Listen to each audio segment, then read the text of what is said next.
أعوذ بالله من الشيطان الرجيم. بسم الله الرحمن الرحيم. رب قد آتيتني من الملك وعلمتني من تأويل الأحاديث فاطر السماوات والأرض أنت ولي في الدنيا والآخرة توفني مسلما وألحقني بالصالحين. ذلك من أنباء الغيب نوحيه إليك وما كنت لديهم إذ أجمعوا أمرهم وهم يمكرون وما أكثر الناس ولو حرصت بمؤمنين وما تسألهم عليه من أجر إن هو إلا ذكر للعالمين. صدقت يا رب العالمين.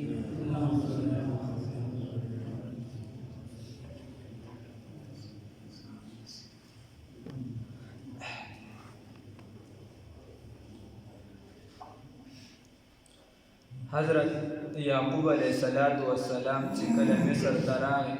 نو په مصر کې بیا څه زمانہ او څه وخت تېر کړ. تقریبا علما لیکي چې 40 کاله د بیا په مصر کې وخت تېر کړ. 40 کاله او 40 کاله بس بیا دې وفات کېده نو خپل بچي یې راغونډ کړه او هغې ته یې نصیحت وکړه. ورته وایي چې بچې زما قبر دا بچی دی د خپل پلار نیکه د حضرت اسحاق علیه السلام د خپل او د حضرت ابراهیم علیه السلام د هغې سره جوړ کړي. نو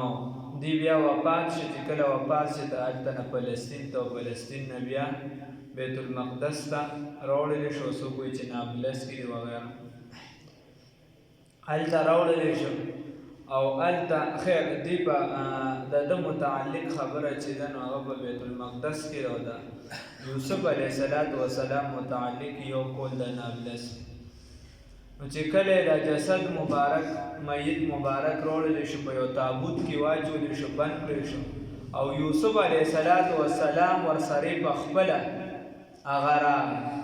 او دا قبر د هلته چې روړ اتفاقي کار دا و چې هلته چې کوم بل ورورو هغه وفات شوي د چې کوم بل ورورو هغه وفات شوي کوم چې د هغه نه عیسو خاندان روان دی او دواړه دا یو ځای پیدا شوي مو هغه ته لږ مخکې پیدا شو دې وروستو نه دې ودې ده ته یعقوب ویلی شي. بیا هلته کې چې دې دفن کړ بیا 30 کاله نور د 40 کاله دی بیا 30 کاله چې دی دا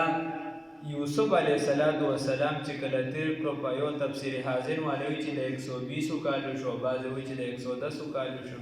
وغیره علی اختلاف الاقوال او چې دا 30 کاله بیا تیر کړو پس د یعقوب علیه السلام نه نو بیا د ده دا زړه چې دی دا د دنیا نه ډېر زیات تنګ شو او د دنیا سره هسې هغه تعلق د الله طرف ته د ملاقات هغه زړه کې اشتیاق ډېر زیات پیدا شو او ډېر زیات یې دا غوښتل چې زه د الله سره ملو شم او ځانلوالی زیات شو. نو بیا یعقوب علیه السلام د په خوب کې ولیده او هغه ورته ووایي چې یوسفه علیه السلام تا سره مې ملاقات ته ډېر زیات زړه غواړي. بیا دې وفات شو چې دې کله وفات کېده نو دم دې خپلو وروڼو ته وصیت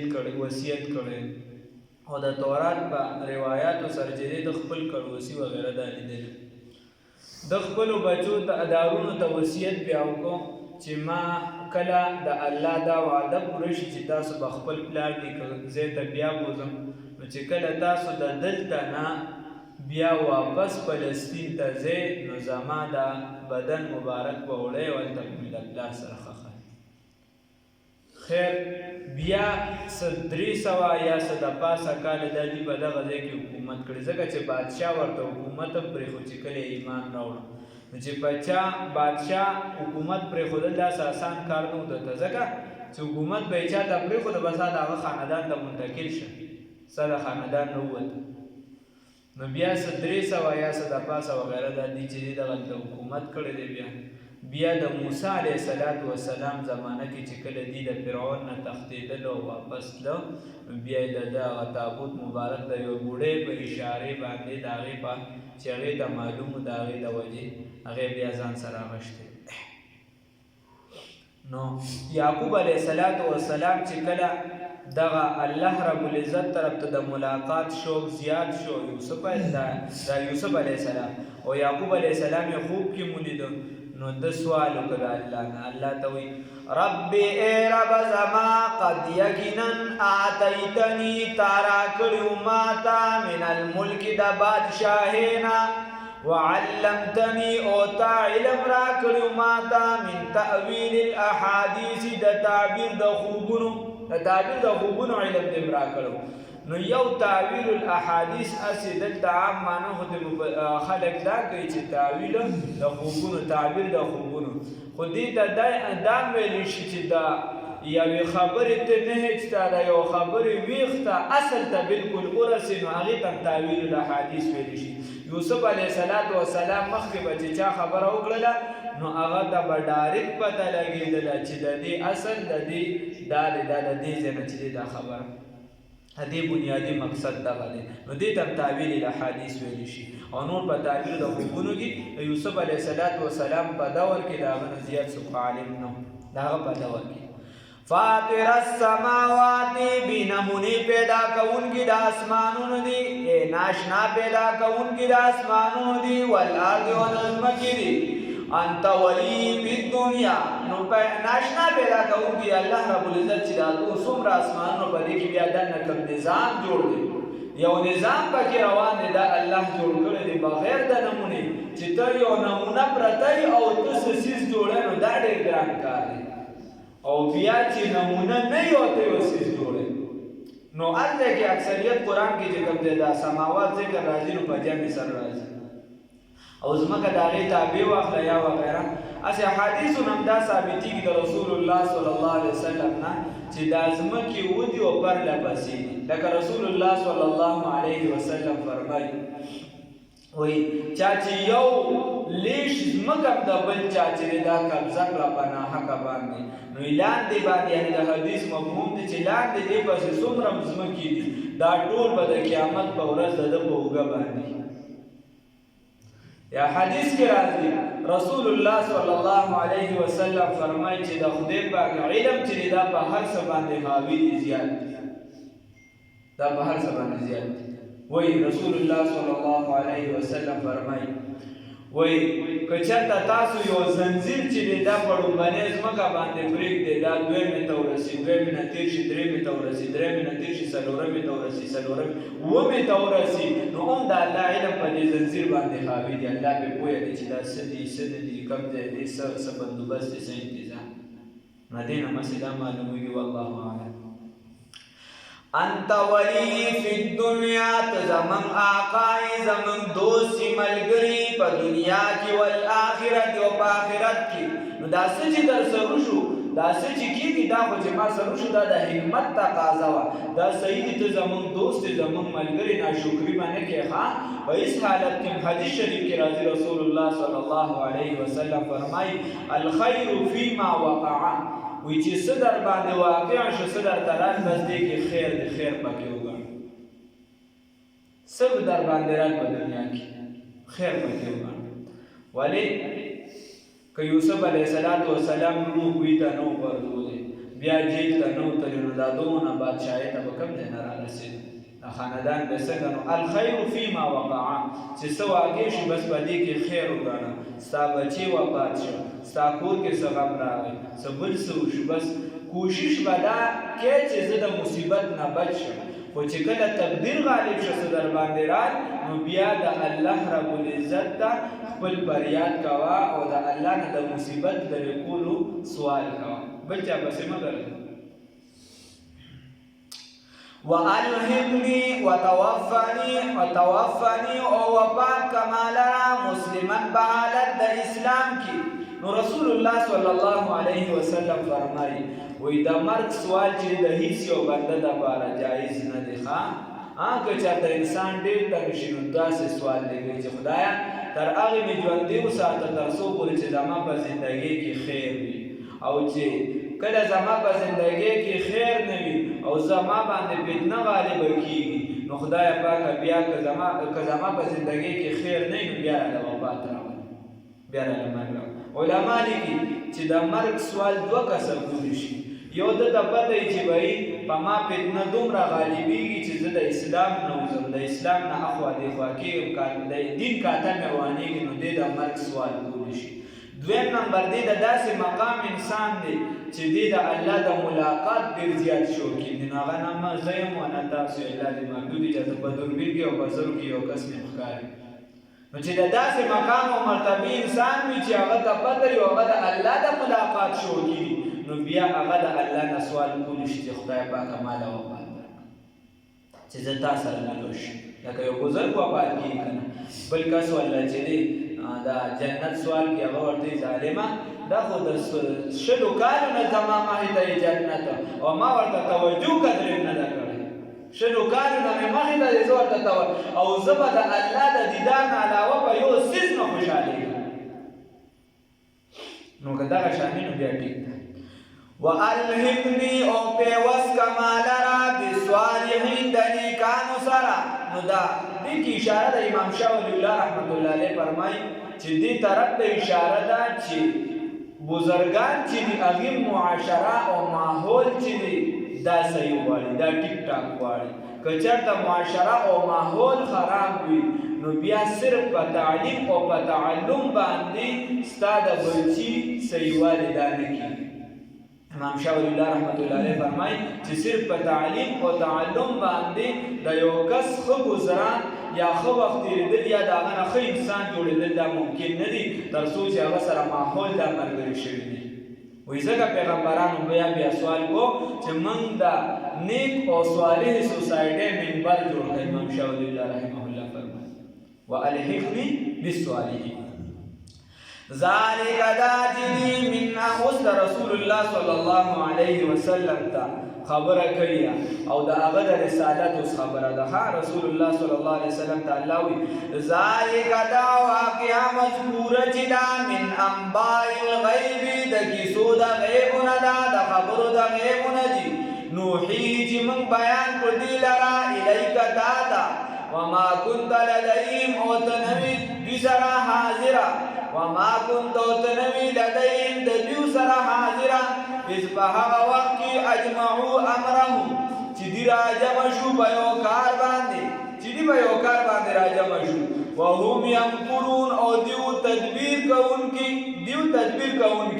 د الله رب العزت د پیغمبر خلاف یا چې کوم خوب لیدلی د هغې خلاف یو خپل تدبیر جوړ کړه نو ته خو هغه ټیم نه وې دا خو درته موږ ټوله خبره وکړله نو چې کله رسول الله صلی الله علیه وسلم باندې دا صورت را نازل شو او د دا ټوله خبره هغې ته وکړله نو خامخا انسان دی او بیا خو هغه افضل البشر دی د ټول کائناتو افضل شخصیت یعنی کائناتو کې د هغه نه لوی عظیم شخصیت نشته بعد از خدا بزرگ توی قصه مختصر بس د الله نه بس چې د چا مرتبه د عزت دی احترام دی لویوالی دی هغه زمونږ استاد خپل پیغمبر محمد رسول الله صلی الله علیه وسلم دی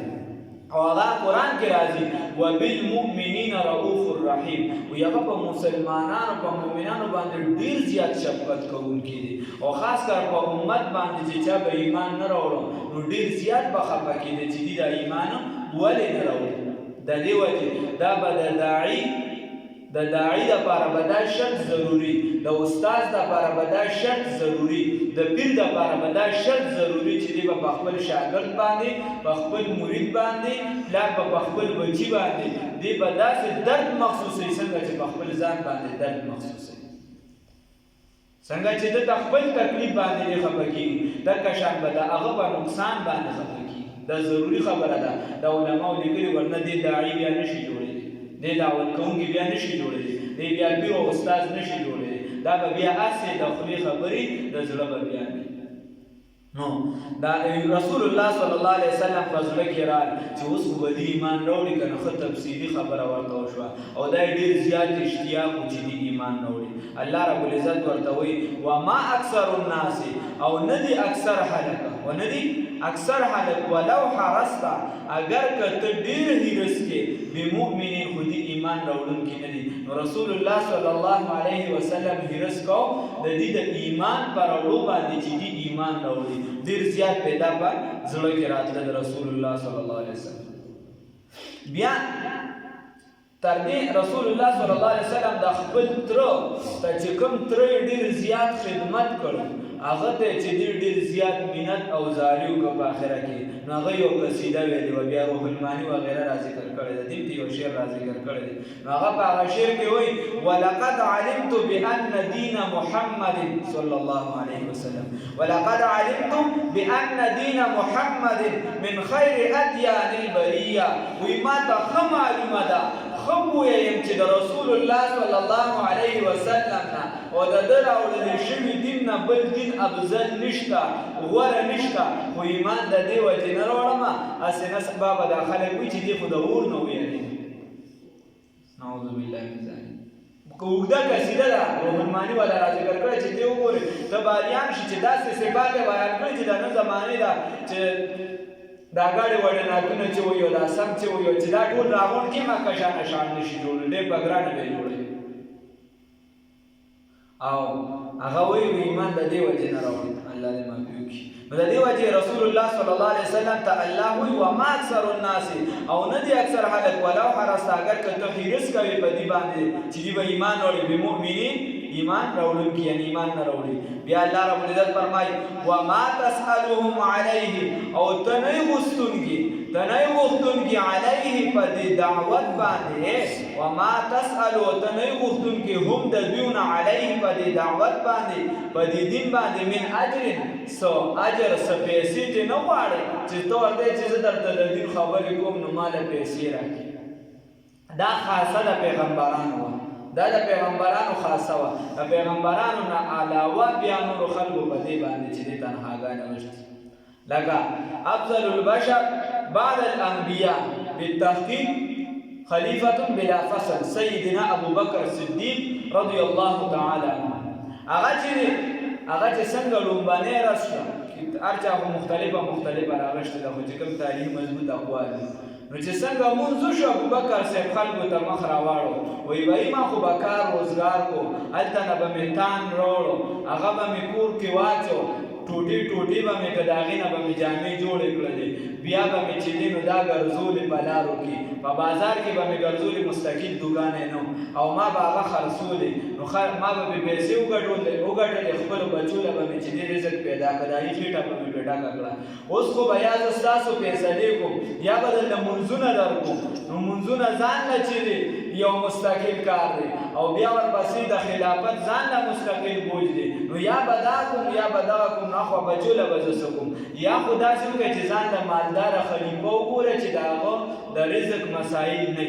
او یا داسې وکړئ چې زما دپاره تنخوا مقرر کړې چې زه دې کار ته وزګار شم د خلافت دې ته نو بیا هغې راجمع شو 15 روپۍ تنخوا یې ورله مقرر کړه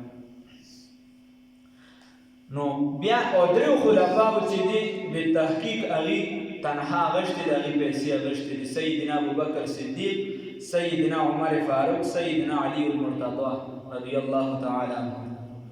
او عثمان غنی رضی الله تعالی عنه چې دی هغه نه دي اخیستې هغه ته خلکو ډېر ورته بار وایي چې صرف نورو خلفاو به پیسې اخیستلې ورته نالې مخکیني دوه هغه ورته ویل هغې اخیستلې هغې ته ضرورت و او ما ته ضرورت نشته چونکې زما کاروبار دی زما چې دی مال جایداد ډېر دی ما ته ضرورت نشته نو ولې په خزانه باندې خپل بوج ور واچو دا ورته عثمان رضی الله عنه او دا تحقیقي مسله ده چې د پیغمبرانو نه پس چې چاته مراتب حاصل دي په امت کې او په ټول کې نو هغه ابوبکر صدیق رضی الله تعالی عنه ته حاصله او بیا په امت کې چې افضل دي نو دا چې دی ورپسې عمر دی بیا عثمان دی بیا علی المرتضی رضی الله تعالی عنه بیا عشره مبشره ده او بیا بدر والا وغیره صحابه وما تسألهم موتنين سوال كون کی دبیونا علی پدی دعوت باندی من اجر سأجر ان هو ندیدا قرآن پاک الا ذکر مگر نصیحت دی للعالمین دا عالم دا بارا دا دا طول عالم دا بارا نصیحت دی تا خبر دا تو ورطا دعوت ورکا دی منی نمانی دا دا دخوا خدستا کار دعوت ورکول دی اللہ جنم دی پکار جوڑ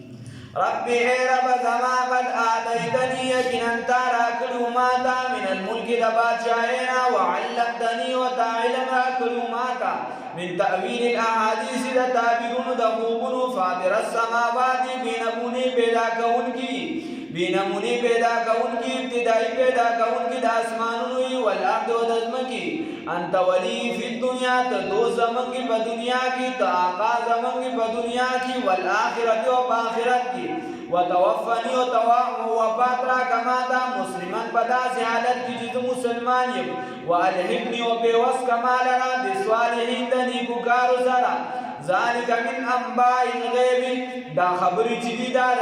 خبرو دا غیب ندی ذالک دا بیان چی دا کسا دی دا خبرو دا غیب نوا نوحیه الیکا چی من بیان کرتا تا من وحیو کرتا تا وما کنت لدیهم اتنوی حاضر دا دوسرا اس بها وقت کی اجمعو چی دی راجمشیو امرهم چی مشورائی کولا باقبل منز کی پیوکار باندی راجمشیو وهم یمکرون موجود تدبیر کون کی وما اکثر الناسی و ندی اکثریت دخل کو ولو حرست اگر کتو حرس کبی بمؤمنین ایمان رولن کی وما تسألهم و تسوال نکی دجنا علیه پتی دعوت باندی من عجر سعجر ان هو ندی دا قرآن عظیم الشان الا ذکر مگر نصیحت للعالمین دا طول عالم دا پارا